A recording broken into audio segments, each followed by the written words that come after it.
You guys, welcome back to Chalk Blocked on the Nibble with Numbers Network. It's the sexiest DFS show for now. Wow, I got audio going on my side. Sorry about that, guys. See, I don't run the back end for good reason, and Scott's barely passable at it. And he's not with us. He's on assignment. He's at the Hope for Henry Gala over there in the DC area. So he's indisposed. He's with his lovely wife Rose. They're at a charity gala for Hope for Henry, which, if you don't know, helps childhood cancer patients and their families in the DC metro area. So great cause. So if you're in that Maryland, Virginia area, don't forget to, it's like Herms. You drop up, donate some of your money to Hope for Henry, and know that it's going to a great cause. Like the Simpson family. We just found out today that London has a date set for her last chemo treatment. So we're rooting for London. We're all praying and putting out good vibes every day that she's going to be the warrior princess that she is all the way through March of this next year. So shout out London Simpson, Scott's little girl. She's going to make it through, and we're all very happy to hear that.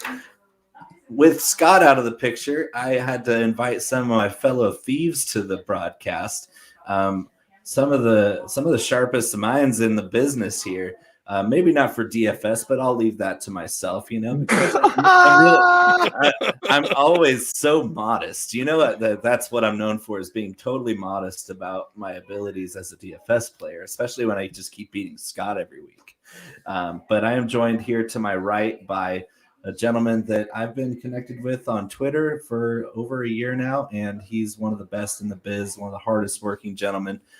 He's the front man for the Rum Boys Fantasy Football Network, or just Football Network. The guy's just doing all kinds of stuff. He's with Dr. Roto now. He's another face that runs the business at the Sports Me app, where I'm a big part of. So shout out to @RumBoys Robbie. What's going on, yo? Cheers to me, cheers to you. Shout out to the whole Chalkbot crew. Let's get it. Dilly dilly. Dilly dilly. And down below him is mi compañero en crimen, Senor Jorge Martin. He's from Los Angeles. His Dodgers are not doing so well tonight. You hate to see it. Actually, I love to see it. Go Giants. Beat LA. I only root for two baseball teams. That's the San Francisco Giants and whoever's playing the Dodgers. So go Braves. Hoping they're going to finally close it out tonight. And that being said, I still love Jorge to death. I still have some friends that are Dodger fans left. He's one of them. It's my pleasure and honor to have you on Chalk Block, Senor. Thank you, Bo. Muchas gracias, everybody. And by the way, I've been meaning to. I keep forgetting to tell you, I love the Spanish that you and Scott did last week at the opening of Chalk Block. That was me. Scott was like, I have no idea what you just said. He threw a couple words in there. I think he said taco and burrito or something like that. But, no, muchas gracias. It's always a pleasure, and I've been a fan of yours and Scott's and Chalk Blocked and obviously and a big fan of Robbie and the man to my left, screen left. He's trying to. Yeah. So that being said, I do love sharing airspace with one of the nicest people on the internet that I've met. He's also a Marylander, crab cake eating motherfucker. He started Movember early, as we can see on the screen. If you zoom in really close, you can see the shadow of what could be someday a mustache. Maybe. But shout out to one of the best mental health advocates on the internet, not just on Twitter. Somebody that I look up to, and somebody I like to reach out to and just talk to. One of the nicest people I know. That's Mr. Herms con acento. He's got the acento on Herms. It's good. As you would know, in Spanish, it's completely unnecessary, but in French, instead of Herms, it's Herms. Yes, welcome Herms. Yes, so we'll go with that because I figured out how to add the little accent mark on my keyboard, and I was like, yo, so I just decided to start doing with it. Yeah, no reason at all. I mean, but it looks cool, so I'm just like, check it out, woo, get a load of that, hey, just like me doing my intro in Spanish last week as a tip of the cap to Jorge. That's a good tip of the cap to Yo, Jorge. is that why the hell our international following has just gone through the roof lately, Herms? You just Ever since I put they're just like they're tuning in. They're like, this guy must be foreign. It's like, no, just bored. That mustache does look pretty French too. So yeah, I think he's more alien than foreign. Oh gosh. There you go. Just Not get from this it. world, Herms. So let's jump right into the slate walk. We're going to cover the main slate on DraftKings, which is 10 NFL games. Bipocalypse. If you're a DFS player, I'm tired of hearing Bipocalypse, By-mageddon. I'm changing it to Cry-mageddon. All we've heard is bitching and moaning from all these very intelligent fantasy football leaders about how terrible week 7 of 2021 is because everybody's either on bye or they're injured and there's nobody left. It's like DFS sharps like us are looking at this like going, jackpot. Because when you have 10 games and the only 20 teams that are playing on this main slate overall they're pretty good teams. We have a good slate of games here with some more clarity. I like clarity in DFS. I can really get down with clear situations where I'm not, because of injuries, we know who's getting the ball. It's not as spread wide as you would usually be. So with me as a DFS player, I don't care about the bye weeks because I'm only looking at who's playing. I don't care who's not playing. Yeah. It's like who's active, who's not. And whoever is active, I'm going to look at their salary and try to predict how many points they're going to score based on that salary. And so we can win some money at DFS because it's all a value proposition. It's all about just striking while the oil is rich, while the iron is hot. And week 10, the iron is very hot. I'm gonna tell you now. I'll probably mess around and hand build a couple of lineups. You better while we're doing this. So I mean, it's not your first rodeo here. Yeah. So we're gonna build some lineups for sure. The first game on the slate here I'm looking at is Carolina at the New York Giants. The Giants are getting 3 points at home here. Does anybody like the Giants players this week against a pretty tough Carolina defense? Is there anybody in play here? Robbie.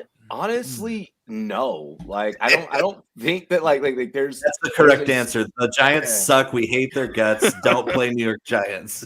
No, don't do that to yourself in your DFS lineups this week. Not even for a contrarian play. I don't even want you to do that. No. The only Giant I found myself even plugging in with remote confidence is the min price Dante Pettis, who got 11 targets last week and turned it into a whopping 5 catches for 30 yards. And so, yeah, it's pretty bad out there on those New York streets or the streets of Landover or no, not Landover. That's Maryland. East Rutherford, New Jersey. East Rutherford, New Jersey. The swamp, the Meadowlands, where they buried the bodies from downtown New York City. So yeah, no, it's going to be a rough one for New York. I think Carolina's going to pretty easily cover those 3 points and just put them away. Yeah, what do you think, I think George? Carolina gets it done early. Yeah, I don't even know if you want to play Daniel Jones on this one just as a cheap play. I really don't. I like some stuff. I mean, we'll talk about Carolina in a second, but I don't mind. Well, I don't mind. The idea of maybe spending down a little bit, throwing Sam Darnold into a lineup with DJ Moore. That's kind of a way to save a little bit of money. Darnold. Not 2 awful weeks in a row, but that Giant defense has not shown up the last few weeks. That's correct. They're bad. They were bad before they lost Blake Martinez, and they're even worse now. So the Herms, let's not beat a dead horse. Who do you like on the Carolina offensive side of the ball? I like Chuba Hubbard. I like DJ Moore. And that's that. And I know a lot of people because I know a lot of people are talking about like, it's been a little bit rough for Robbie Anderson. Like, he's getting a lot more targets recently and blah, blah. But it's like, okay, first of all, do you really want to trust it? I don't know. We need to see just like a little bit more because, like, yes, we like to see opportunity, but that's more of a gamble you can take in like a redraft scenario. In DFS, looking for just like, I don't know, hollow opportunity is not like you can, but not when it's something like this. So just no. That's probably my biggest contribution to this is just like don't get fooled into the Robbie Anderson thing, because it's like I've seen a lot of people make that case, and I'm just like, bro, do you? But like, Do you, boo-boo, do you? That ain't me. Like, I'm good. You keep that over there. I'll be over here. I'll echo that, because Robbie Anderson, with those 11 targets he got last week, looked like absolute dog shit. He dropped some. He caught one touchdown pass, which gave him all of his points, by the way.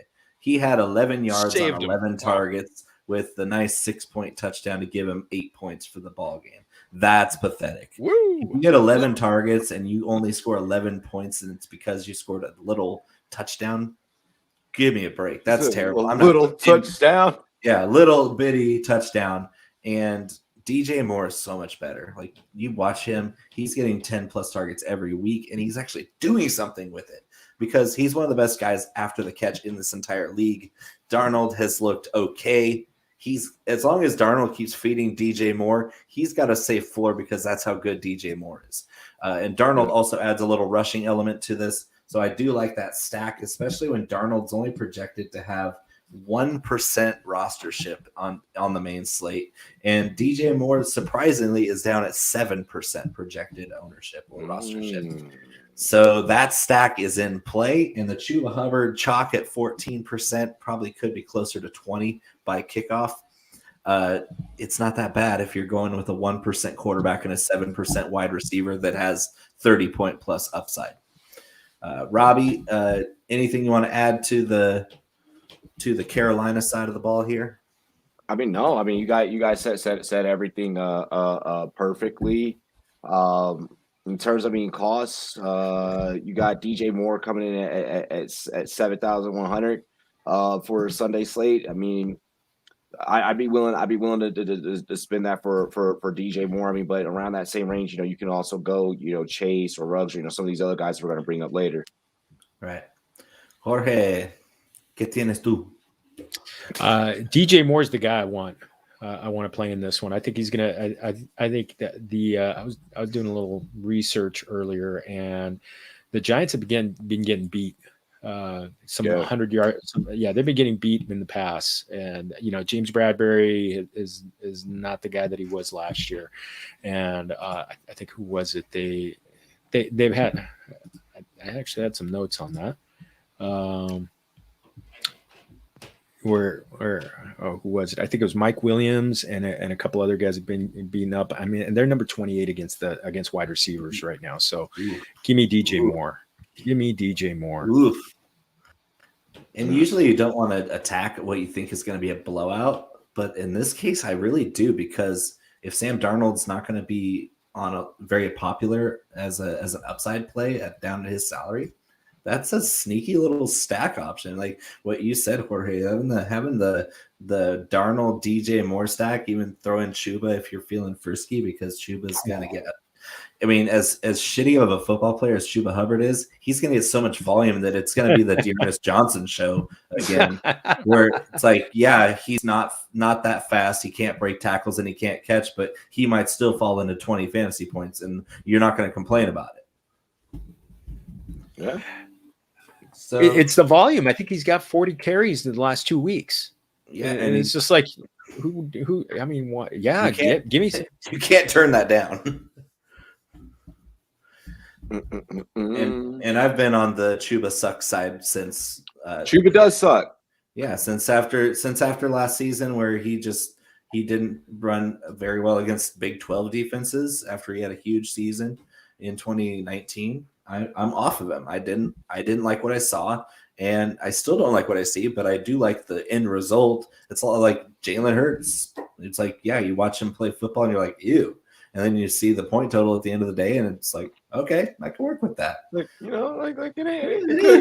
she could be worse, like. Yeah, she's not fun to look at, but man, does she cook. It's kind of like when Jameis Winston was still in Tampa Bay. It's one of those things where it's like, don't watch it, because if you watch it, you're gonna hate yourself. And through about 3 quarters, you're gonna be like, I've made the worst mistake of my life. But then at the end, you're like, oh, thank God. It's the same thing. Like, just there. Put it in, don't watch it, but you'll be fine. So let's move on to the Jets and Patriots. Patriots at home, laying 7 points here. The Jets look awful. Patriots don't look that great either. They gave Dallas a good run, but Dallas did pretty much everything you could possibly do to try to lose that game and still won. I think the Patriots are going to pretty easily cover that -7, but I could be wrong. The Jets, they're young, and I guess that's what you can say about the Jets is everywhere you look, there's youth. And youth in the NFL usually doesn't win games, even if they look good doing it. Yeah. What do you think, Robbie? So the Jets, the goddamn Jets, goddamn Jets. like you're not playing any of them in DFS. What so freaking ever. I don't care if you're looking at cost considerations or anything like that. You can run your Patriots. You can run Harris. I like Harris as an option. If they don't, if they keep with the hot hand in Stevenson, that could be a thing. Maybe that's a cost consideration piece for you at your RB2 in your DFS lineups, and maybe that way that allows you to now spend up for a big back like Derrick Henry, going up against that porous KC defense. That's where I'd be looking at the Patriots. Jacoby Myers, also at receiver, could be effective for you. Could be a cost effective piece as well. Completely agree. And the defense. Like if you need the defense, yeah. 4 interceptions against Zach Wilson last time. That sounds nice. Really, the only chalky player on this single game here is Jacoby Myers running 15%. I like Damian Harris. I mean, I think Bill has kind of softened with his old age, and he's not really putting guys in the doghouse for as long. We've seen when Damian Harris fumbles, which he does quite often, you'll see him come out for a series or two. That's when we saw Stevenson kind of shine last week. But before last week, Stevenson was averaging about 2 yards a carry. So I wouldn't look too far into his long-term prospects this season unless Harris gets hurt again, or if you see more of that fumbling issue just continue to persist for Damian Harris. Because Damian Harris, even in the doghouse, get 18 carries against this defense. I like it a lot. I like it a lot. I like it a lot. Herms, do you have anything to add about the Patriots offense? Are you a Mac Jones guy at the bottom of the pricing barrel? Not really, especially because does this have to do too much with DFS? No, but this is something I've considered more in season long things. I'm actually playing the Jets defense in a couple leagues just because you can run all over them. That's how you beat the Jets. You don't have to air it out against them to be able to eke out that win. That's just, it's been proven this entire year. Not only that, but Mac Jones is still a very young, inexperienced quarterback himself. Now, has he looked better than the rookie he will be going up against in Zach Wilson? Yes, but inexperience at the quarterback position is inexperience at the quarterback position. So it's like that small risk of something going awry if he just makes one bad decision is its own thing. But then couple that with the fact that you don't have to pass on the Jets to beat the Jets. There's just not a lot of ceiling to it. You know what I mean? The game plan to beat this team is not for Mac Jones to just go oh, and just chuck it a bunch of it's not how this is going to work. If we're just predicting the game script, because that's kind of a big part of all of this, we're not going to look back and be like, wow, Mac Jones threw the ball 45 times. No, I don't know.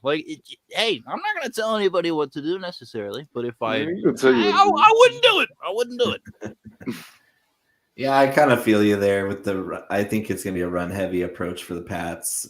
It's getting to be that time of year where Gillette's going to be just a loud roaring mess. And you're going to see those 45 rushing attempt games by Bill just to control everything. He's going to grab that game by the neck. We're going to play great defense. We're going to stop them from moving the chains. We're going to get on the field, and we're not going to give the ball up until we either kick a field goal or score a touchdown. And I think Bill's going to get back to that because that is a glaring weakness for the Jets defense, is just being able to stop the running game. And Mac Jones, yeah, he's been erratic, but he's also shown some little flashes. I don't think that's enough to move Bill away from a clear advantage that he has, because that's not his nature. He usually takes the low-hanging fruit and just attacks a very glaring weakness like that. He's a smart man. Yeah. Jorge, you have anything to add before we move to the next game? I want to hear you. There's one thing I want to that I'm looking at that's looking a little tasty, a little sabroso, is Michael Carter at 4,800. Just because the rookie running back coming out of the bye, I remember DeAndre Swift and J.K. Dobbins both coming out with good games right out of the bye, and they started to get more usage in the passing game. I think I was looking at Carter has three targets in each of the last 3 games, and he's the only running back who's getting double-digit touches on that team. So I'm thinking at 4,800 as your second RB to save some money, maybe spend up on a receiver, or gets you to Derrick Henry, which, you know, I don't have to tell you, Robbie's he's the king of the King Henry Marching and Chowder Society. I am indeed the King Henry truther of this panel. It may or may not be a little bit of a god crush. Yeah, I think it's well beyond that, Robbie. Is the sooner you admit that, the better. That's why I like Michael Carter this week. That price point is really tasty. I like that call because he's a great receiver out of the backfield, and Tevin Coleman's out. So yeah, I like that a lot, especially at 4,800. Not too shabby for a running back. Moving on to that marquee game with a 57.5 total. Tennessee is getting 4.5 at home against the Chiefs. Do we actually think the Chiefs are better than the Titans at this point? That's pretty. All right. Here's the thing. All right. Here's the thing. When you do have a Derrick Henry that can just take over, like, do we really think that Juan Thornhill is going to be able to step up in the box and go heads up with Derrick Henry? He's a coverage guy. No, like that's not happening. Like, he is going to get ran over. They might as well put Sorensen back in if that's their plan. Even Sorensen was just going to get bulldozed over. It's. Yeah. I get it. Here's what I will say this. I will say this from the betting standpoint. Okay. I am not mad if any of you. You're gonna have to try and find ways to find ways to increase your odds. Okay. When you're putting your card together tomorrow, I have no problems with anyone taking Tennessee money line and Tennessee somehow pulling it out. Yep. It can happen, and I think that it. Look, we've been debating has the league caught up to Mahomes? Has the league? I think that it's not necessarily that the league is caught up with Mahomes. I think that it's just that the Chiefs' defense can't stop opponents from outscoring. And as long as you can keep up with the Kansas City Chiefs and you make sure that Patrick Mahomes doesn't have the ball in his hands the last 2 minutes of the game, you're solid. Right. You're solid. And after Lamar. Looked at Harbaugh. No, I'm staying on the field. Harbaugh was like, "You want to go for it?" And then Lamar, the whole league woke up and was like, "Now we know what to do." Yeah, all you got to do is be super aggressive because the only way to beat them is to outscore them. But Jorge, this defense for the Chiefs is muy caca. So, basura. Both of them are. Both. Truth be told, both of them are. Yeah. I as much as I want to hit Tennessee and plus the points, I want to hit the over big time on this game. But yeah, I look at this game. It's hard to spend that much money on Mahomes, but I mean, last week you spent that money and you got 397 and 2 touchdowns, and I think it's that kind of game. I did that on one of my lineups last week and did okay. Just missed a money spot, but the lineup I just put together has Henry. Yeah. So I have one with Henry. In this game, according to Run the Sims, who's one of our partners on the show, according to Run the Sims, the highest optimal rate is Derrick Henry at 17%. So he has a 17% chance to be in the optimal lineup, despite being an insanely high 9,200. That's how good this matchup is. And Patrick Mahomes is not sporting a very high optimal rate, but he also is sporting only a 13% expected rostership, which is a lot lower than I expected. And even if you're spending up to 8,400 for him or Kyler Murray, getting Patrick Mahomes in a shootout where he has to keep scoring, like if the other team isn't just rolling over and dying like Washington did last week, this is the kind of game where Mahomes could go for 45 or more because they're not going to be able to let up. They don't have to take their foot off the gas because if they do, they'll probably lose. That's what I'm afraid of in this game is that if you fade Mahomes because he's not looking like he's going to be part of the optimal lineup because of his price, he's going to score so many points that I don't think it'll matter.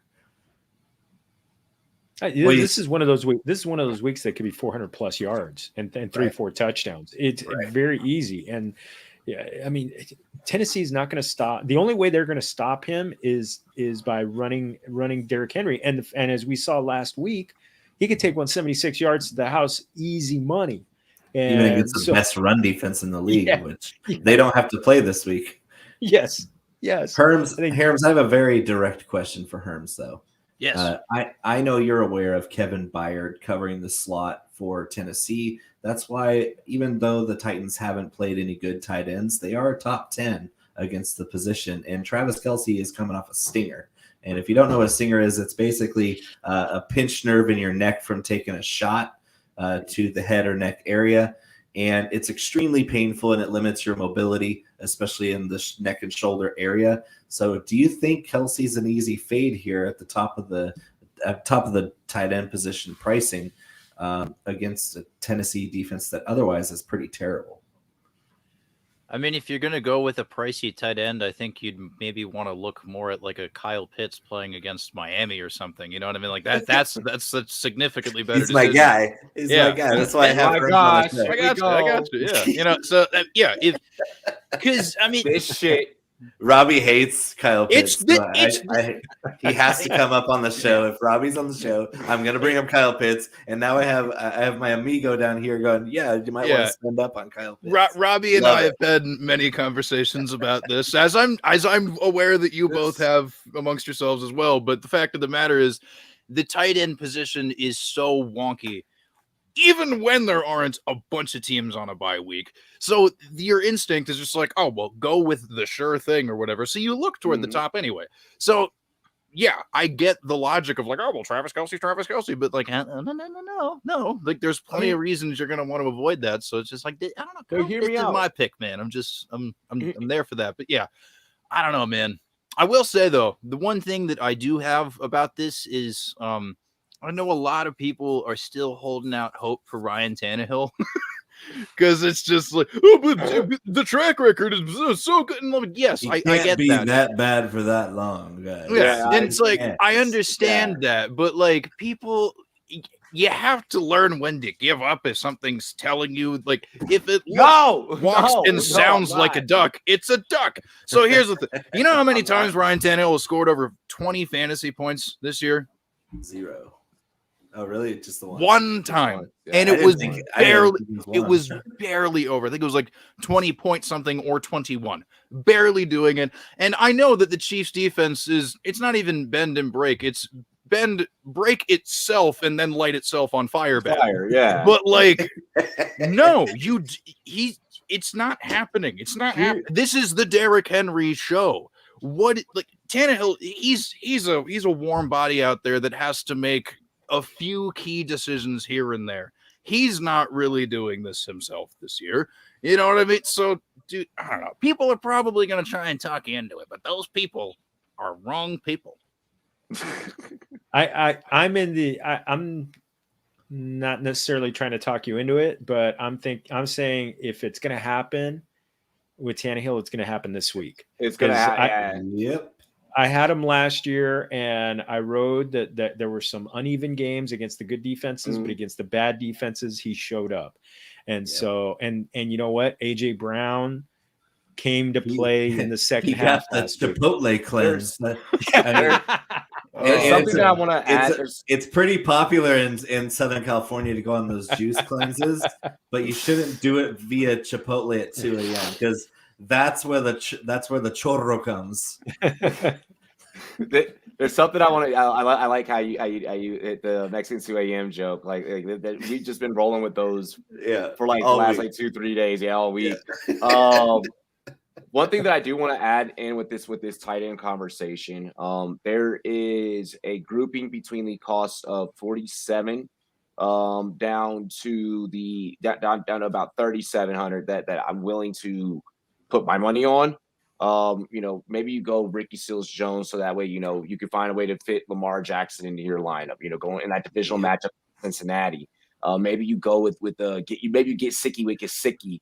Up against Atlanta. I'm just saying, there's figure out, if you really want to gamble, roll out Zach Ertz. Everyone is getting the ball down in Arizona. There's a lot. Run 70 plays a game. They got to get some to Ertz. Hunter Henry's been extremely efficient at the tight end position. He's going up against very, very weak Jets defense. There are other ways that you can build your lineup to where you don't have to lock in, Travis Kelce. And I think the tight end is where you really look at your cost consideration. Your tight end in your flex this week is where you can look at your cost consideration. You can go big pretty much everywhere else. Especially this week when the top of the wide receiver position is strong, got great matchups there, and the running back position is great. So this week is a perfect time when Travis Kelce's not 100% and he's facing a kind of a tougher matchup with the guy he's going to get a lot.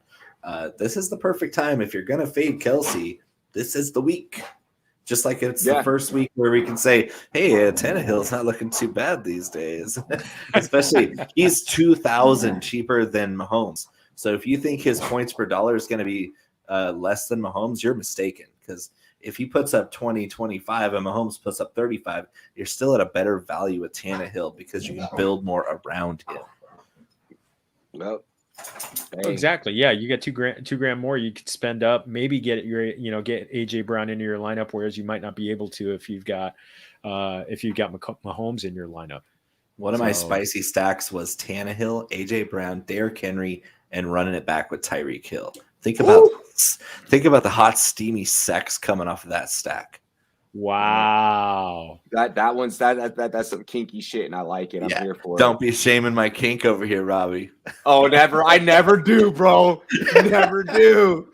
Oh, I want to know. Man. I want to know what the rest of the lineup looks like. Are you running like the Jets defense, and you save money, you pinch pennies where you got to, but with Derrick Henry and Tyreek Hill in the same lineup, it doesn't fucking matter. Yeah, like you can play Ramondre Stevenson and then his cousin for the min price and still be making money if they hit. For Khalil Herbert, man, hey, just let it. Nobody runs on the Saints, but nobody runs on Green Bay. But it's like I think you can be fine with those sorts of things. Like you can get creative if you have those studs and they hit. It doesn't matter if they're chalky if they hit. That's kind of the name of the game. It's like you're only fading the chalk because they might bust, and then you watch the ship go down while you're floating on a dinghy. That's kind of a good feeling. But if you're in the chalk and they hit, it doesn't matter what you have around it as long as you hit at the other spots. That's the kind of the price you pay. Is you better be sharp on your value players if you're going to play the studs. Man, can you imagine if Henry and Hill hit in that game? Oh, it's just gonna.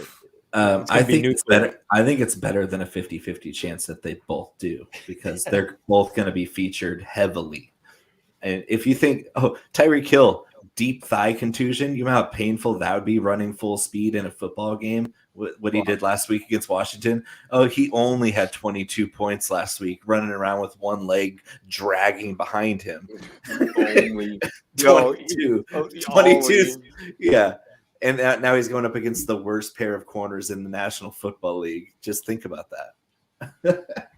I think they're dead last in dead last per game. Washington allows the most points. Oh, Washington allows the most points. Yeah. Oh, we'll get into them. We'll get into them soon enough. They're actually next. Yeah, they're actually next. Washington going to Lambeau Field. Aaron Rodgers. We don't have to do this. Yeah, Aaron Rodgers might just take the second half off in this one, especially if Taylor Heineke's up for his third straight dud. We saw 3 straight weeks of 20+ points from Heineke, and the last 3 weeks he's looked horrible. He can't get the ball down the field. He's still basically just staring down his first read, which he was doing when he was scoring points too. Except now they got him on tape, and they see that if you cover his first read, he might still try to throw it to him, and you can intercept him.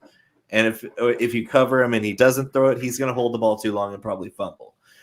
So do they have any chance in Washington to beat the Packers? They're getting 8 points. I'm actually surprised this isn't a double digit. Fucking hurt. I'm really surprised. I mean, we have. I think we have 3 other double digit point spreads. I'm actually surprised. This one actually opened up at 9.5, and now it's down to 8. So very interesting. I actually kind of like some of these Washington offensive pieces for that mop-up duty. I mean, it's real. Garbage time is real. Like, you can make a lot of money just keying on Detroit Lions and the Packers. The Packers they blow defensively. Like, you know, they're average. All they got is Kevin. Look, if you're a receiver and you're lined up against Kevin King, you're like, jackpot. Give me it all. Let's go. It's give me the ball. Jair's not covering me. Give me the damn ball. Exactly. So I mean, whoever, I don't mind like you want to like flex Washington pieces in your lineups. I mean, you know, obviously the lower cost guys. Maybe you have like a 3-headed monster of, you know, I don't know how you'd be able to get all these running backs. Maybe you know, you get like a high price running back, someone mid tier, you know, and then JD McKissick as your flex, you know, maybe like a Devontae Booker's like right in there or something or something or the other. I know, just completely ugly, right? But you're going to spend all the rest of the money everywhere else, you know. So I mean, but I think that but McKissick being a good DFS piece, McLaurin obviously, well, if he's going to play, but McLaurin obviously because he's quarterback proof, doesn't matter who his quarterback is. Yep. Just know that Washington, from a betting standpoint, Washington's going to get blown the fuck out the water. Green Bay by 13. Green Bay by 13. It feels so good to hear you say that too, Robbie, because I know it hurts you a little bit to say it hurts. It hurts, but I gotta be honest. I'm an analyst at the end of the day, so I mean, I'm just doing my job. Like, fuck, it's not the part of the job that I want to do, but I think this game has some sneaky shootout potential. If Washington comes to play and they start putting points on the board, because I think Gibson at this point is just limping through at full strength, but playing through pain. If you've ever had shin splints, it hurts like a bitch. You can't run without it hurting. I ran cross country, and that was the worst part of the whole thing. My first 6 months of working for Costco, basically you're running everywhere on a concrete floor, and they pretty much told us at orientation we were going to have shin splints the first 6 weeks, and it was exactly that. So we had shin splints for 6 weeks just from getting used to running on concrete, and all the remedies work, but they're just for relief. And it's not like you can shoot up Toradol and make shin splints go away. Gibson's going to be out there. He's going to be a big touchdown threat, but he's also kind of priced up. I like McKissick a little bit better, especially with the way this game is scripted. But don't be surprised if it kind of goes back and forth the first half, where if Washington can put some points on the board, we might see some fireworks because Aaron Rodgers and Devontae Adams are going to bring it. I like that you did bring that up though, Bo, because traditionally these two teams do play each other fairly close. I don't know why. It just is a thing. It just happens. So you do bring up a valid point there. So I do have a left for dead stack that I'm playing, which is Heineke, McLaurin, and McKissick, and running it back with Devontae Adams. Oof. Ooh, I love Adams this week. I mean, the guy only has 2 touchdowns through 6 games, and this is a guy who's been double-digit touchdowns for the last 5 years. So I think the touchdowns are coming. I think this is going to be one of those 10 reception, 150 yards, 2 touchdown games with him. I think it's going to be a big game for him. Adams is coming in at almost 19% optimal rate this week, according to Run the Really? Sims. So if you want the optimal lineup, your best bet is going to have to put Devontae Adams in there, because that's a huge number for a top of the price scale guy like him. That's I've got one lineup with him and Rodgers. So yeah, 43% boom rate. So yeah, Hey, flip a coin, he's going off. flip a coin. I love it. I love it. This game has got a little bit more intrigue for me, because I do think Washington can score on Green Bay, which gives me a lot of promise for the over 47.5 here. I think the Packers are pretty much a lock to score 30 this week. So if we can get a nice 27, like more than 17 from Washington, this game's gonna hit the over. And well, don't worry. Hold on now. We'll give you more than damn fucking 17. All right. Don't do us like you that, better bro. hope. You better hope. 21, 3 TDs. Yo, come on. Damn, y'all are mean. Well, at least Robbie, we know that we can bet the over with confidence in this game, right? Yeah. I mean, bet the over. Yeah, definitely take the over. Definitely take the over. And I think something to consider about Terry McLaurin is that even over the last couple weeks in what should have been really good matchups for him, circling back to something that Bo said before, one of the issues that Heineke's having is like, once you take away the top read, it's just like, oh God, what am I doing? 19 targets for this man over the last couple weeks, 8 catches, 4 in each game. It's really not working out for him. And it's like, look, and it's another matchup that should theoretically be good on paper without Jair Alexander, because he's on injured reserve doing his thing. Kevin King against Terry McLaurin. Gosh. I know. It's something to consider at least. I'll be firing up Terry. I'm ready to get hurt again. What's he at? He's not crazy pricey. No, he is. He's at 6,900. Yeah, so not crazy. It's up there, but we're not. It's not going to scare us off. He's coming in only 4% projected rostership for Terry. That's lower than he has been in a while. So yeah, you might be onto something, Herms. Yeah. Scary Terry is awful scary, especially for Kevin King, because he sucks. Starting to get people to shy away from him. Scotty Miller. Yeah. Scotty doesn't know. Oh, whoa. Don't tell Scotty. So let's move on to a game that I'm actually going to skip through pretty quick, because I'm not – I mean, you guys might feel differently, but the Atlanta-Miami game to me just seems gross. Herms, give me somebody to hope for besides Kyle Pitts in this game. I mean, this is a considerably better game for season-long formats, I think. You know what I mean? Like this, I'm kind of with you. It's there's not really much to say, to be honest. Especially, okay. There's something you could probably say about a couple of the other Falcons players, but I'll go through the Dolphins real quick.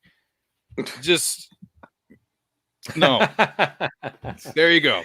Just in Spanish, English, and French. Exactly. Yeah. No. You do not have to think about the Dolphins at all. I think if there's a conversation to be had about anybody participating in this game, they're wearing Falcons uniforms. Not even Jalen Waddle. Not even Jalen Waddle. I know Jalen Waddle's definitely a consideration. He got marked up a little bit, though. Yeah, no. So he does I'm not have as that high good on Waddle connection this with week Tua. as I was last week. Last week I was high on Waddle because he was cheap. But he got the nice 13 target markup this week. I will say, I did get drunk the other night and built a lineup for a tournament that had Tua, Tua and Jalen Waddle running him back with Calvin Ridley and Kyle Pitts on the other side. Ooh, a 2x2. And actually, I was able to fit Derrick Henry on that lineup too. So that was it was to build it around Derrick. Yeah, he's 5,500. That to me, I thought, you know what, that's a dollar lineup that I'm just playing with that one. So I didn't get that drunk. But I didn't get that drunk. I'm hearing a lot of DFS sharps in the world that are talking a lot about Tua as a great play this week. I'm not on that train. I don't think he has the upside this week. the reason why I'm kind of hitting the under on this game is the pace of play. Both these teams are just really methodical. They don't really run the ball at a quick pace. They're not the Cardinals. They're the opposite of the Cardinals. Arthur Smith, if he's done one thing with the Falcons that's way different from last year, is they're running way fewer plays per game than they did last year. And that it's still fine because they have great talent around with Cordero Patterson, Calvin Ridley, Kyle Pitts, and Matt Ryan's been warming up lately. They had the London game, then the bye week, so everybody forgot about the Falcons. So the Falcons, as they sit on this slate, Calvin Ridley is a must play at 6,600. He's gotten more than 10 targets in every single game except for week 1 when that was an embarrassment where they had the prime Eagles matchup and didn't have a good game plan for it. And ever since then, Calvin Ridley's gotten 10 plus targets. He took the London game off for personal reasons. He had a bye week, and now he's priced all the way down at 6,600. He is going to explode on this Miami defense. Anybody really disagree with me on Calvin Ridley? Oh, believe me, I've got him. I've got him. Every lineup I've got has him in it. That's a bargain. Pretty chalky. He's pretty chalky, but again, you can get away with chalk if it hits, and if you stack with other less chalky options, you're making yourself different that way. So that's one way we can block the chalk. Is you still play the chalky guy. You just build around him. Build something beautiful. So that's why the name of the show is Chalk Blocked. Oh! Oh! Wow! Oh. I had to draw Herms a picture, but he got it. Took me a while. Took me over 45 minutes, but I got there. Yes. I finally got there. There we go. Oh my gosh. Anybody else we're talking about? Gesicki is I think he's okay. Gesicki, I think you know you could definitely put Gesicki in a lineup. I don't want might be back. Yeah, I don't want either of the quarterbacks in this one. I mean, I guess if you want to go cheap with Matt Ryan so that you can bolster up the rest of the lineup, I guess maybe that could be somewhat acceptable. But I mean, even still, Kyle Pitts, yeah, sure. If you want to spend that on a tight end, Calvin Ridley, absolutely. Cordell Patterson could even still be a thing. Will be a thing if they have an Atlanta jersey on. Like Herm said, I'm pretty confident in it. Yeah, I got to agree with you there. It's looking pretty. The game looks rough. I think it's just going to be one of those, like what the Falcons have been playing this year, where it kind of frees up in the second half, but that first half flies by so fast. You're like, oh, we just wasted a whole half not scoring points. I think that could be this week again, even with two pretty bad defenses going against two pretty decent offenses. I think the pace of play is going to kill any momentum we can have for getting that big performance that's going to win you the big money on DFS.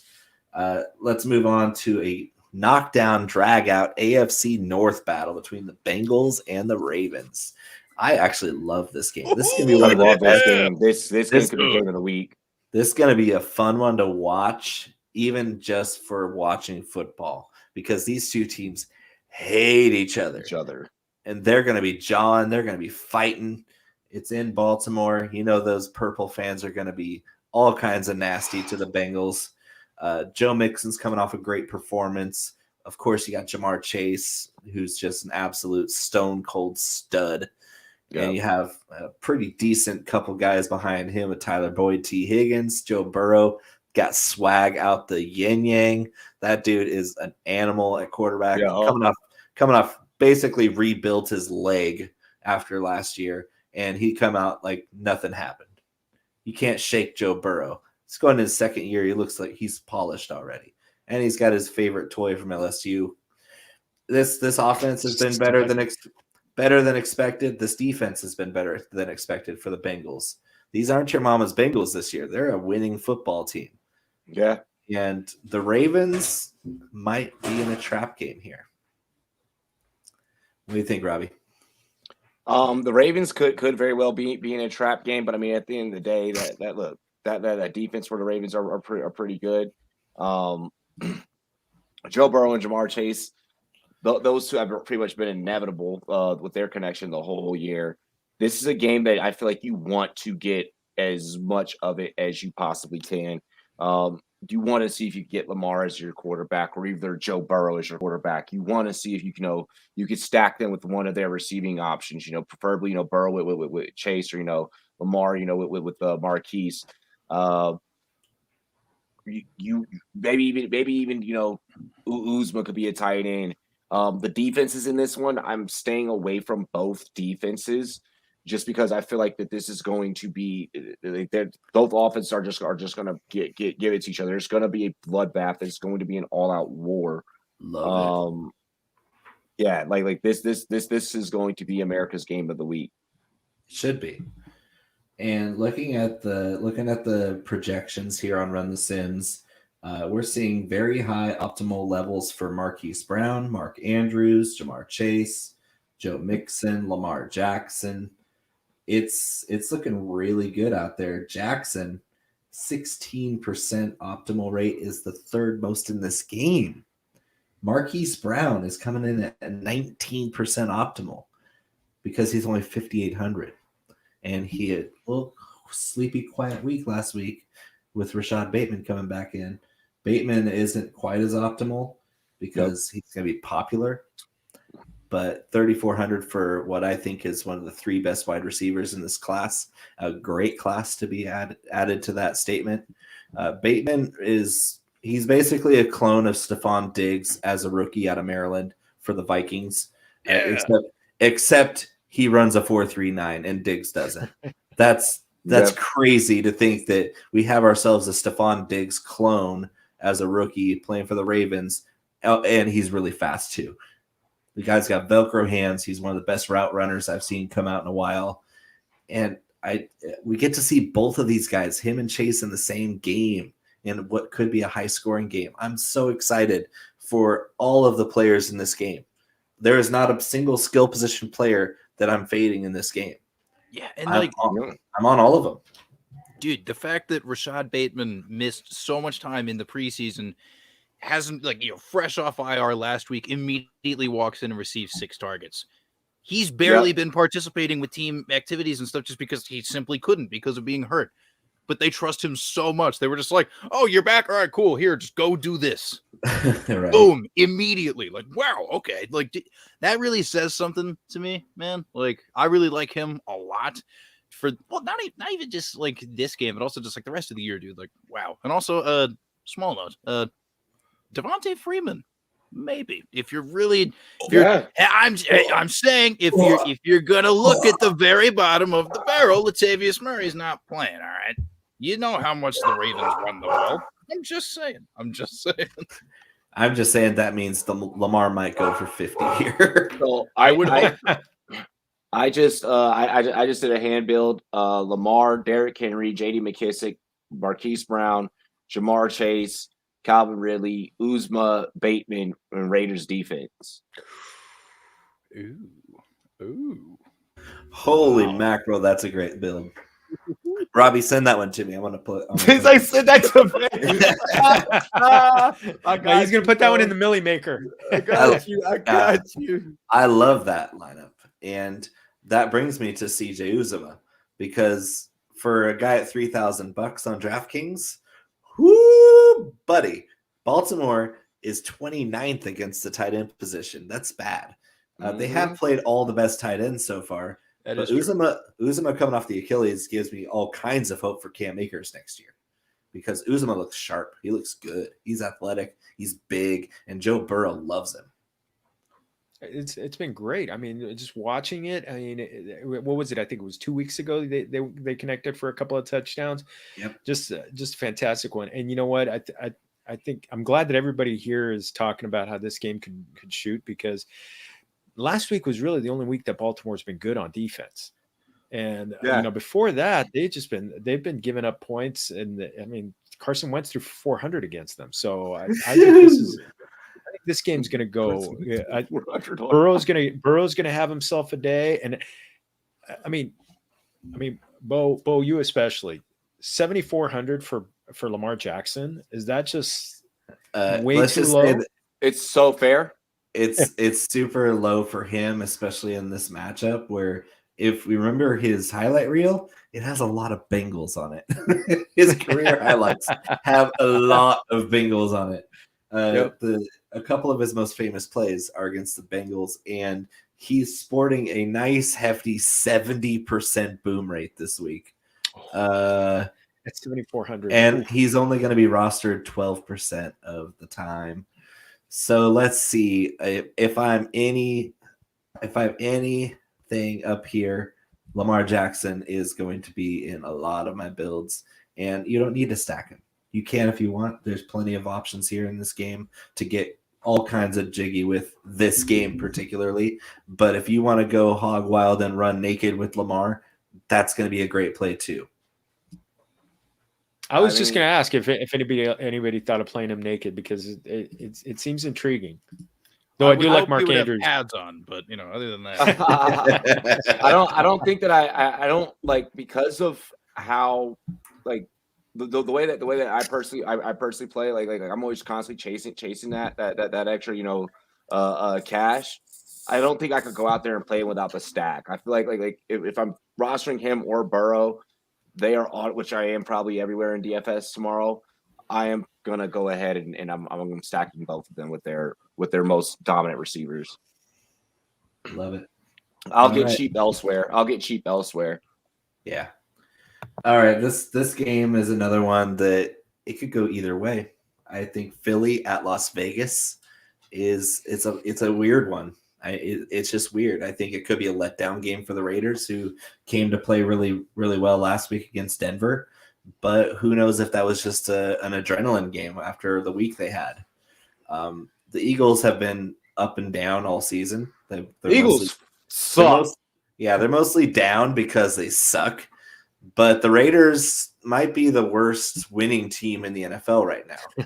Like if you look at their roster, you don't quite know how they're doing it. That's just in my opinion. I mean, they have this really talented kid who just runs one route by the name of Henry Ruggs. Can you count to 9, Henry? Want to see me do it again? Bro, but Henry, we only need you to count to 9. That's the route you're running. bro, I'm telling y'all, Henry Ruggs and DFS everywhere tomorrow. Brian Edwards could even be a nice little contrarian play if you need it. These guys, for some reason, they just hit nines, and Carr just flicks it up there like he's never done before, and he's got a pretty deep ball. Deep ball. Yeah, like honestly, I'm rocking Raiders money line, baby. Let's go. Ooh. Like, give me that. All day. Yeah, like, Eagles do suck, so I'm with you on that one. Like until there's two bills, and I sent you a couple of screenshots, Bo. And two builds, I went with the Raiders defense. Okay. Like I really feel like Sirianni is coaching he has to go out there and coach a good game in order for the Philadelphia media to not pummel the hell out of him. Like he could also be on the hot seat if they lose to the Raiders tomorrow. He should be.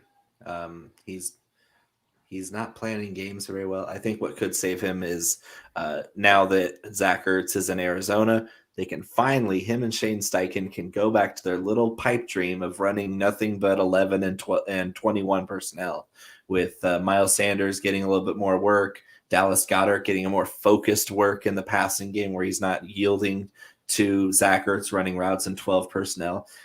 Sirianni and Steichen don't want to run 12 personnel. They look terrible doing it. And that's why I'm sure everybody in Philly that is up with this, what their game plan is going to be against the Vegas Raiders, we're going to run 11 and 21. We're going to get speed in space, and we're not going to have to run 2 tight ends out there because we have 2 tight ends. They have 1 tight end now, and they have 2 good running backs, and they have a quarterback who can do all sorts of random stuff as long as it's not conforming in the pocket because he's terrible in the pocket. But if we can get athletes in space, that's what the Eagles have wanted to do this entire season. I just don't think they're going to be able to do it through Devontae Smith because he's going to get the Casey Hayward treatment. Yeah. Go Herms. Go Herms. Tell me about this game. I know that the Raiders are really bad against tight ends. I know that for a fact. That's a fun Number fact 31. to throw out there. Is that a Dallas Goedert tweet? It is a Dallas Goedert tweet. I mean, like Zach Ertz finally being out of the fold after like hearing rumors constantly throughout the offseason and all this stuff. Like it finally happened. It's the Dallas Goedert show, and he will get his debut, quote unquote. I don't know, whatever. However you want to choose to view it from a narrative sense, against a team that you can definitely beat by using the tight end. So there is that. And then, like, I don't know, I guess I've seen the argument for people with Miles Sanders and the fact that it's like, well, but the price is cheap and, the snap percentage and all this, that, and the other. I'm one of those people where it's just like, I would probably hesitate to trust it for this week. But if I'm proven wrong, it would feel great because the way that the Eagles have operated with that running game, it doesn't make any sense. I mean, dear God, like you have two very talented running backs, Miles Sanders and Kenneth Gainwell. Like, you got to do something with these guys. You have to at some point, but it's just been largely ineffective this entire time. Maybe that thing you were saying before about them just being like, okay, Ertz out of the way. Now we can focus on what we have. I hope this is the week for it. I'm too hesitant to trust it, but like if it works out for you, then great, because they need to figure something out. It's weird. That offense is weird. Like Robbie said, this is put up or shut up week for Nick, for Sirianni, because he's got the personnel he wants now. He doesn't have to roll 12 personnel out there at any point. He can run 11 and 21 all game long if he wants to. Put Gainwell in space. Actually it's really sad when Miles Sanders got 9 carries, and that was a good improvement over the couple weeks before that. Yeah. The guy is actually averaging 6 yards a carry, and they just won't give him the ball. He's on the field all the time. Why won't you give him the ball? It makes no sense at all. It's sad, and once again, to your point that you mentioned earlier, then you're not also utilizing the legs of Hurts as well in these schemes. Yep. It's awful. It's just straight pitiful. Raiders, go out there and lay down that smackdown. Yeah, I think this could be a great Josh Jacobs week, to be honest. Yes. Jorge, are you a Raiders fan? Because I want to keep trashing the Raiders if you're a fan. Please keep trashing the Raiders. Please keep trashing the Raiders. I'm one of the few Mexicans who did not become a Raider a huge Raider fan. So are you Rams then? I'm Rams, but I will say Justin Herbert's getting me hot and heavy about the Chargers too. So, but yeah, the Raiders. I will say this week, Josh Jacobs has an opportunity in front of him. I mean, I caught a stat that the Eagles are giving up almost 120 rushing yards a game to running back, just to running back. So they're just and the game is all. I mean, the backfield is his. So give it to Jacobs. Just give it to Jacobs all game long. Yeah, that's a good one because he's coming up as a pretty decently popular option at running back, but the more optimal choice, according to Run the Sims, is Miles Sanders. So that's interesting. So they say. We're talking. I get it though. It makes data here. I know it makes a lot of sense. It has a lot to do with his price. Scared. Miles Sanders is only 5,100, which for his upside every single game, even if he only gets 10 touches, his upside is so immense with his playmaking ability. 5,100 is a great price for somebody with that much ceiling above his head. It just takes the coaches 6 weeks to realize that one of their best weapons is not even being used at all. Who'd have thought? Just 6 like, weeks. 6 weeks. I'm telling y'all, Hurts is going to be getting sacked a lot tomorrow. Hurts is going to throw a pick tomorrow. I'm telling you. Raiders. Max Crosby. Yep. Oh, Max Crosby's playing like a freaking animal. So good. Oh my God. There that guy. Wow. He's good at football. He's also a class act, so I like that too. I like to see good guys play well. Yo. So moving right along, this is Jorge's wheelhouse. We got the very expected to be quite the barn burner between the Lions and the Rams from SoFi Stadium. Oh my! The Rams are only giving the Lions 16.5 points here, and the over-under is 50.5. So they're saying that the Rams are going to win basically 34-17. Yeah. Yeah, it's one thing to think that the Lions can keep this within the spread, which is doubtful because they're not very good. But they haven't been blown out this year. They've only been beaten by double digits one time this season, despite being winless. So what say you on the Rams-Lions, Jorge? Oh, heavy on Stafford to Cup. I want to try and find a stack with those two. I mean, Cup is he's an RB1. I put a tweet out there. He's an RB1. He's only Derrick Henry has more points than him. So, and he's scoring practically every week. I just called you called a receiver to RB1, and I see what you did there. That was dope. He's like, listen. I'm glad you got. He scores every week, and it's just it's ridiculous. It's amazing watching it. And Darrell Henderson, however we want to call, is I mean, he's sneaky great play at 6,600 on DK. Popular. He's very popular, but that's just because I played him as not a very popular option last week and got paid. I got paid because my two running backs. My two running backs last week were Mr. Henderson and Mr. Mixon, and I'm kind of wanting to double down on that. So this week, Henderson's going to cost you a little bit more. It's gonna cost you more popularity. He's not going to be sneaking up on anybody against the Lions.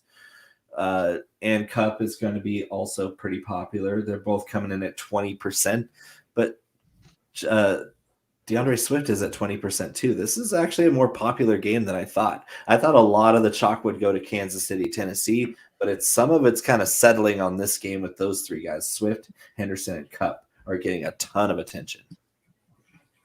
Plus, it's a double revenge game. Double revenge game. We don't get a lot of double revenge games, but I mean, it is a thing. Narratives are fun. I don't think this is a real revenge game because it was an amicable trade between two franchises. I mean, I guess if anything, it would be a revenge game for Goff because he was the guy, the piece that was like, you can have Goff. Yeah, exactly.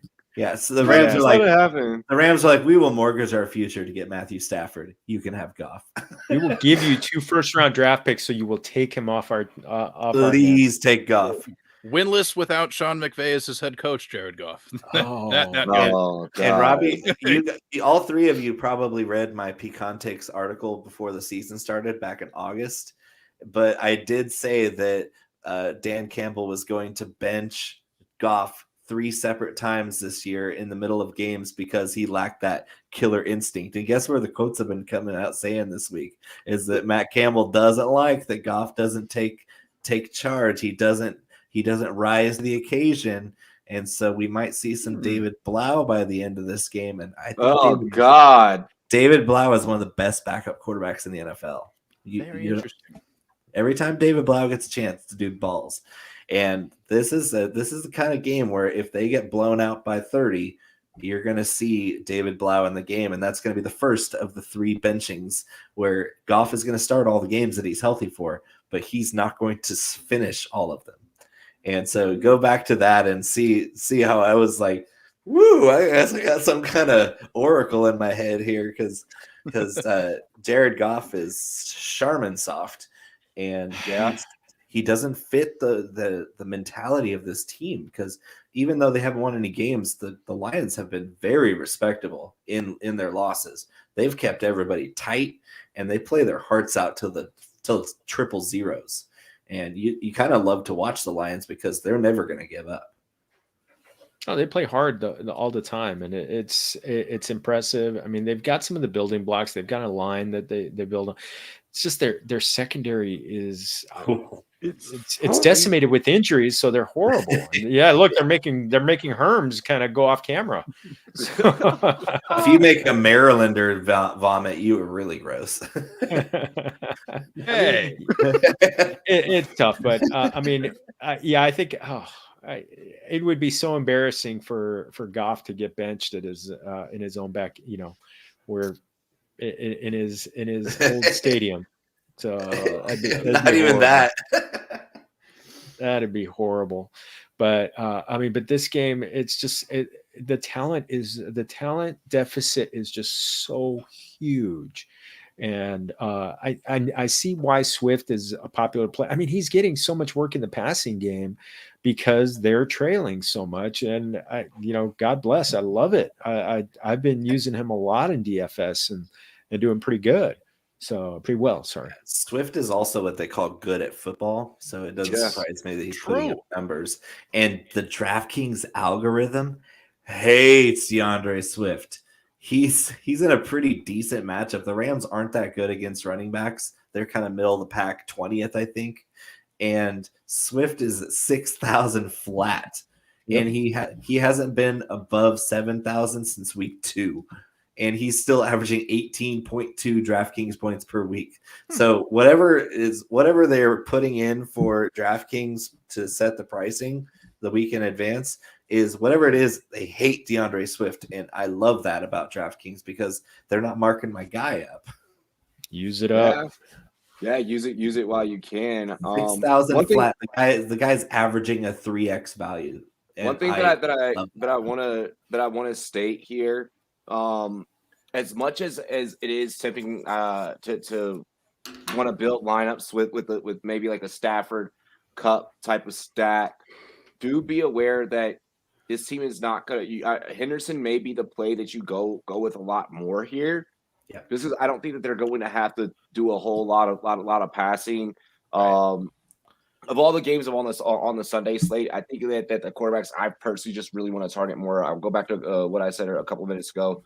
That Lamar, Joe Burrow, those are probably the guys I'm willing to go after a lot more because they're likely to go into a shootout against each other out of every game that is on this slate. And then, of course, I mean, Tannehill and Mahomes. But, I mean, you're now talking about building super cheap lineups and stuff like that.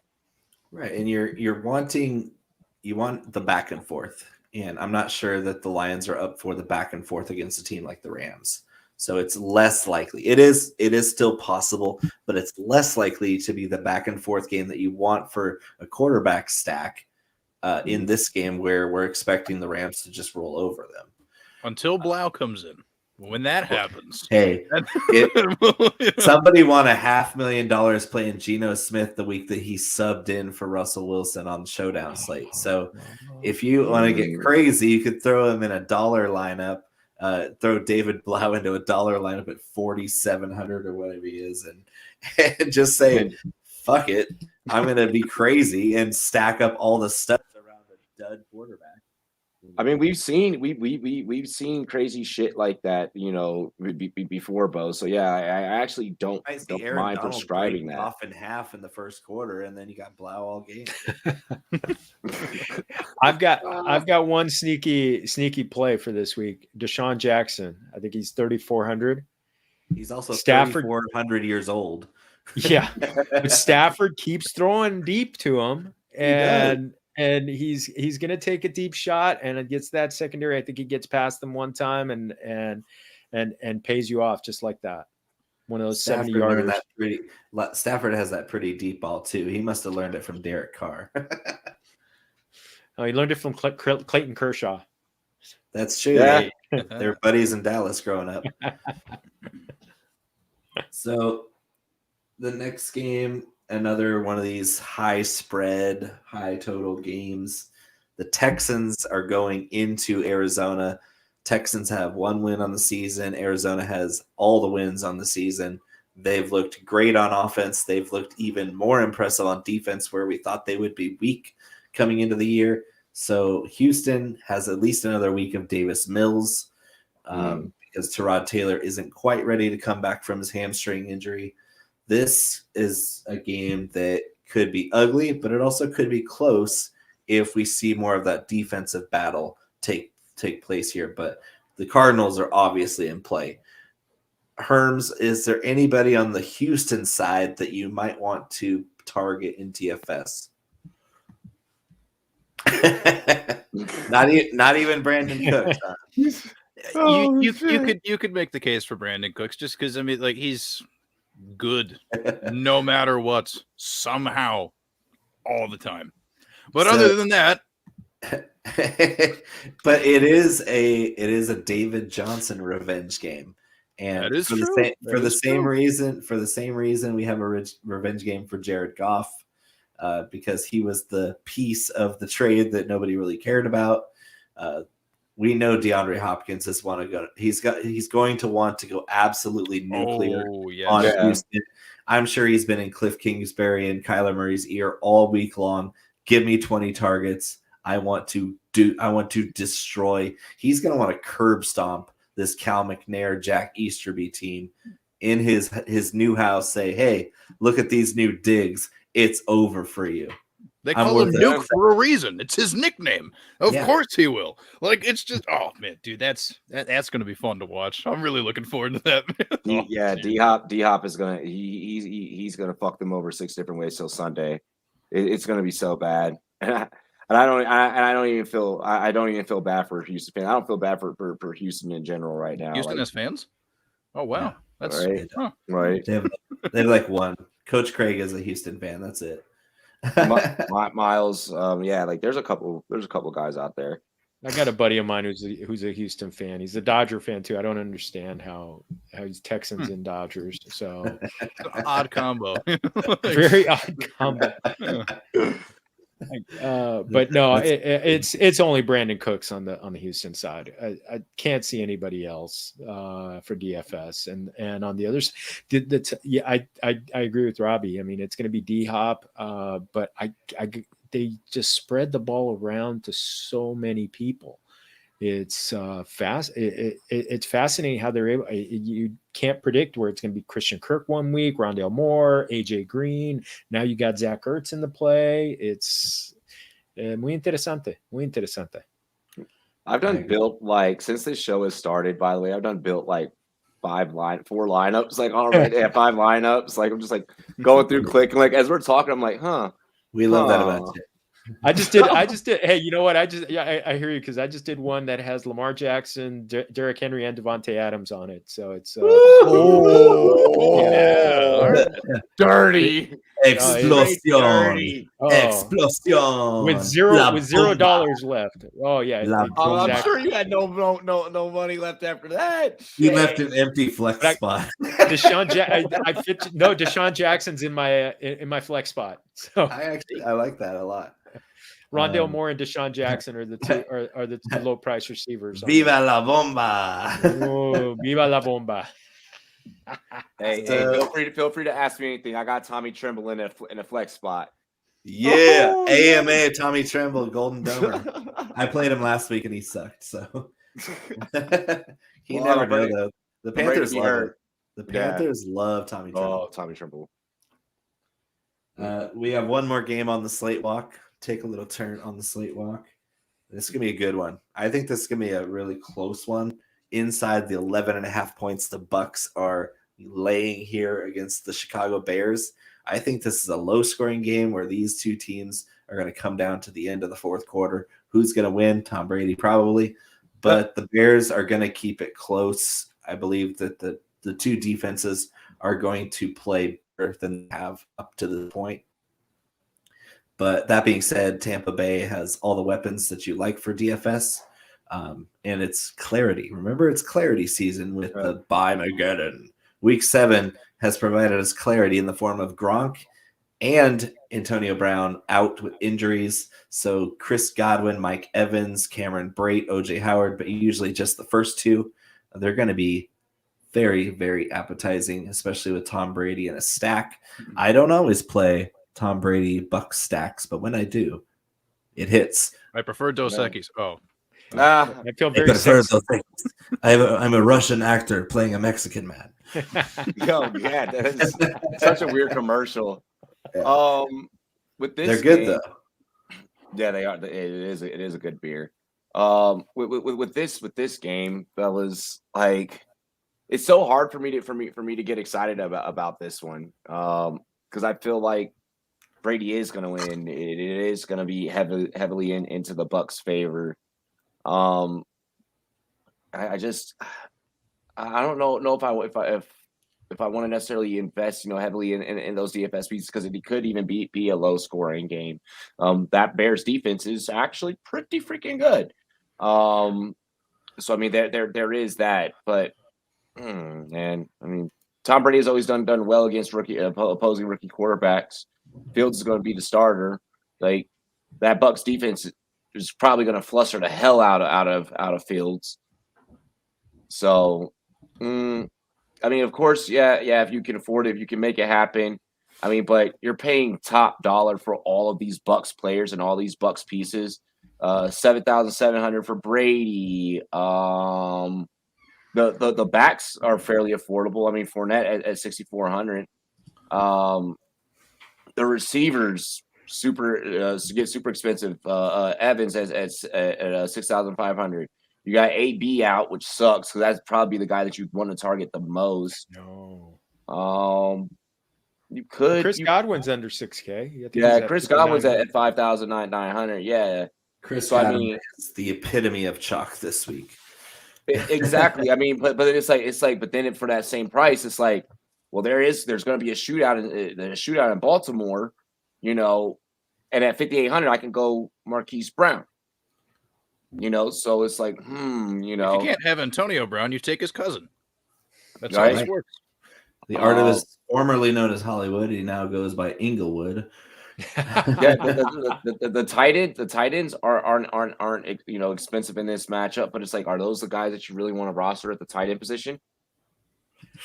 Probably not. No. So I mean, Cole Kmet, maybe Cole Kmet. I mean, I made the joke earlier in the week. I did a substitute article for flex plays in lieu of Sam Wagman for Ball Blast, and one of the plays was Darnell Mooney because of the way the Bucks secondary is in shambles. Of course, they have the best front seven in the NFL, and it's not even close. But their back 4 or 5 when they're in nickel is just you can pass on them, all tattered with injuries. So I made a Google search pretty simply, most notable bands from Tampa, Florida, and the number one was Trans-Siberian Orchestra. So I made the joke in that article that the Bucks were down so bad in the secondary that they employed some of the members of the Trans-Siberian Orchestra to play safety and corner. Oh shit! Not a lot of Christmas yet. They're available. I mean, not a lot of people got the reference, but my Florida guys got it. So I mean, Mooney sitting at 46. Definitely. To the Mooney. I have no problems. If that's a flex play. I mean, but. He's one of my favorites. From what I've been experiencing, throughout our conversation tonight, as I've been going through, and I've been building lineups. More likely your budget for the way that we've kind of game scripted all these games, your budget will more than likely be blown before you could get Mooney as a flex. If you're going for the games that are going to be more explosive, right? So I mean, I'm not saying, not put any Bucks or Bears out there, but what you were saying, Bo, don't be surprised if this is a low scoring game, if this is a 24-17 game. I completely agree. Both defenses have the talent up front to stop the run. We're dealing with 2 pass funnel defenses. So if the front 4 rushes can get home for both sides, both these offenses are going to be hampered by that. And being one-dimensional in the NFL can bog down any offense. I do like pieces of this, so it's really tough to get too many pieces of this game. But at the same time, I want Chris Godwin in some of my lineups because that clarity of this passing game, if they do go down the field and try to beat the Bears at their weak spot, that's how they're going to do it. It's with Mike Evans and Chris Godwin. I'm not big on Fournette this week because he's too chalky, and the Bears front is tough. Yeah. No, I agree. That's why I don't think I'm building any lineups with a Tampa running back in mind. So that brings us to the end of the slate walk. Oh, go ahead. Go ahead. No, I was just going to say Fournette has really been so good, and I think he might be due for a clunker. So yeah, and Chicago's good, like you said. You guys said Chicago's good up front. So what I'm doing right now is pulling up my screen here. We're gonna build a lineup to wrap up the show, and the sponsor for building the lineup is Occupy Fantasy. Brian Jester, he's a former Millie Maker winner. He created this site called Occupy Fantasy. Promo code Nimble, get yourself a subscription. Some of the sharpest analytics built into projections for DFS that I've ever seen. They even called Myles Gaskin's one game wonder 2 weeks ago, which I laughed at. Scott and I both had a good laugh before week 5, and because they had Myles Gaskin as like the fourth most optimal running back when he hadn't done anything all year, and he hasn't done anything since. And all of a sudden we were like laughing, oh, Brian, Myles Gaskin for sure, and we just had a good laugh. And the dude put up 25 points because he had left wide open for 2 receiving touchdowns and had 10 catches. So some of these algorithms, these optimizers are amazing, and they do help you build. Even hand building lineups is easier when you have really reliable data in front of you. Oh yeah, bro. I'll run a couple of simulations, and then I'll be like, okay, see what I didn't like in the simulations, what I did, and I'll take the piece that I did, and then throw in my own flavor and my own spice with it, and boom. Yep, I'm gonna pull up my screen here, DraftKings, and we're gonna build a lineup, guys. I hope you like it. Oh, you can see it all right? Okay, perfect. Yeah. So let's start with Herms. Is there a stack you want us to start with, Herms? Man, I don't know. Although, I do really like what we were saying before about the whole D-Hop thing. You know what I mean? But Kyler Murray's really expensive. Actually, Robbie got me really excited about the Lamar Jackson thing. And, I think we did kind of decide that would be something cool. So I think it'd be cool to start with Lamar Jackson. I agree. I'm definitely on board with that. Robbie, I kind of want to double stack Lamar, like you said, not running him naked for this purpose. So what are the 2 pieces? Are you going Bateman? Are you going Hollywood? Are you going Andrews? It was Hollywood and Bateman. Is the way that I built it. All right, that's interesting. I mean, because I don't. We won't have the budget to. I don't think we'll have the budget if we wanted to do Andrews and Hollywood. I mean, we could probably get away with Andrews and Bateman. Bateman 3,400. And actually, you're kind of wrong, Robbie, because Lamar is only 74, Marquise is 58, and Bateman's 34, and I believe Andrews is only 52. So we're saving money with the upside here with this stack, which is kind of why I like it as being an optimal stack, being that we're paying down from the top of the scale on all 3 of those guys, no matter which way we go. Andrews is 6,000 flat. Oh yeah, he's 6 flat. So would you rather? I think Marquise is locked in, but would you rather go Andrews or Bateman? I feel like I'd rather go Bateman because so that we have more money for the rest of the lineup. Okay. Yeah. Plus, there's some interesting cheap tight ends. Yeah. Do you want to run it back with any Bengals here? What are your thoughts, fellas? If there's anybody I want, Jamar Chase. I think he's 6,200. Yeah. Yeah, Chase is the one that I've been eyeing. Not crazy expensive. I mean, pricey, but not crazy expensive. Yeah, we still are left with about the same average salary per player as we did when we started with a blank slate. So we're doing great. We have another flex play. We have 2 running backs. Let's go to you, Jorge, with a running back. Oh man, I really want to put Henry in there. Are we? Can We we? have the money. We have the capital. Yeah, we have Me to. too. Let's It's do pretty it. hard not to play him this week. I mean, it's gonna be Again, really good. yeah, against that Chiefs defense, I feel like it's almost mandatory that you got to play Yeah. Henry. I agree completely.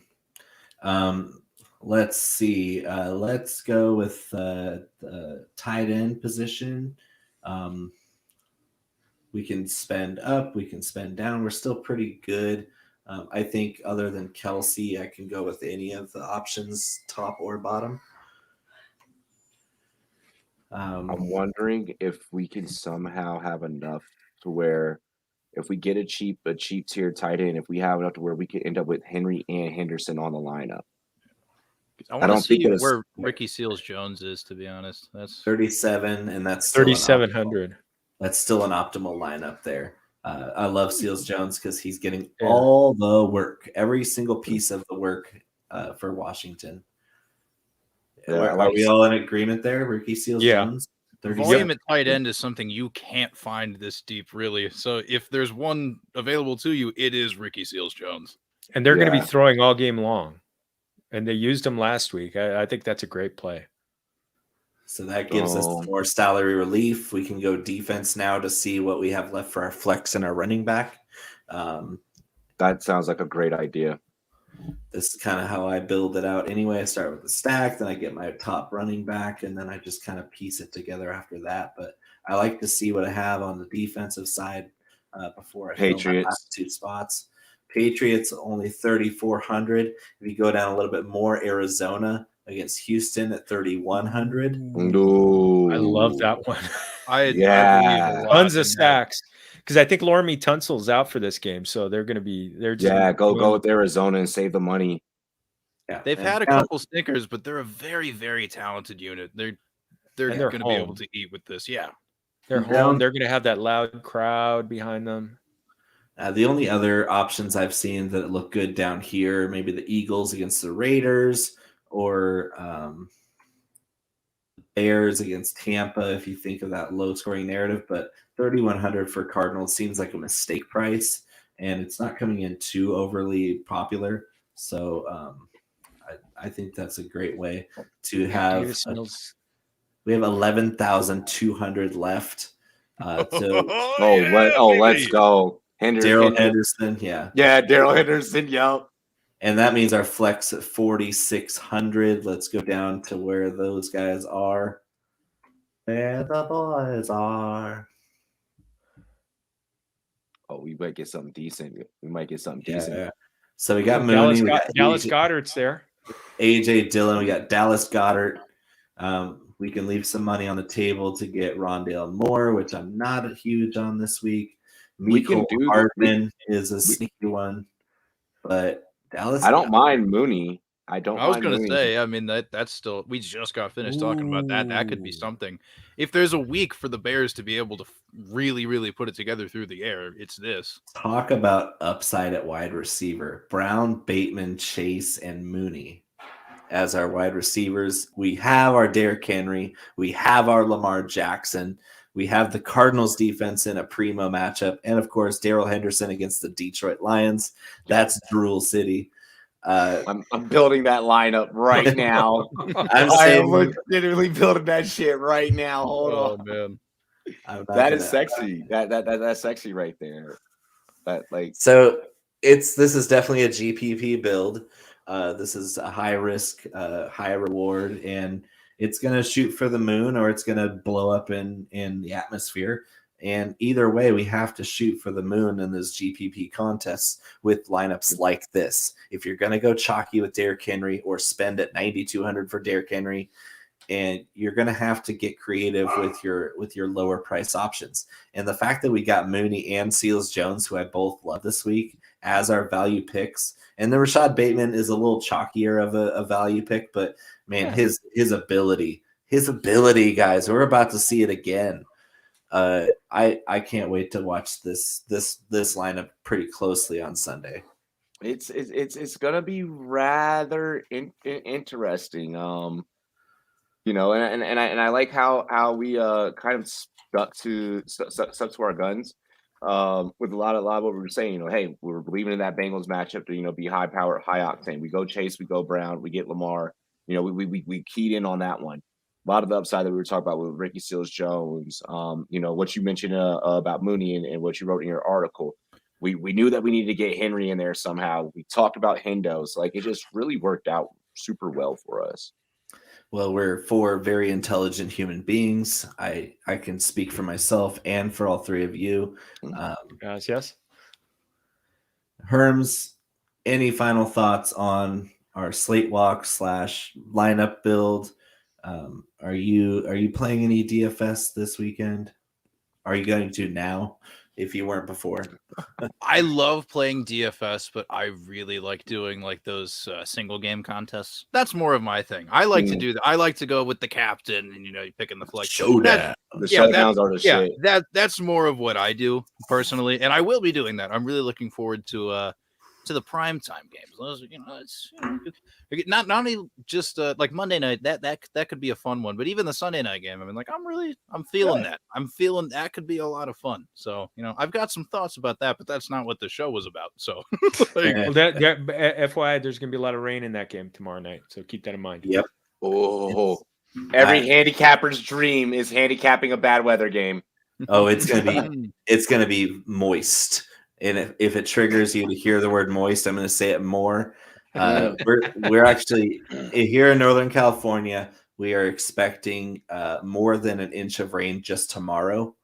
So it's going to be a downpour all night and all day. It's probably already started to rain here. That field at Levi's is going to be a mess. Carson Wentz, fade Carson Wentz. He's fool's gold this week. Jimmy G might be a good play somehow. Look for the running backs to be very important here. Look for the tight ends and the short passing game to be very important on that Sunday night slate. I'm going to be get Michael Hasty back. Yep, Hasty's back. He'll get some work. He'll probably vulture the touchdown. So if you want to play a Hasty captain slot, then you can be like Herms and do that. They like him in the 2-minute drill. They do when he's available. But I think we'll wrap the show up with that. Thank you, all three of you, for coming on. Muchísimas gracias. Mil gracias. We are a Nimble with Numbers production. This is Chalk Block, the world's sexiest DFS show for now. Thank you, everyone.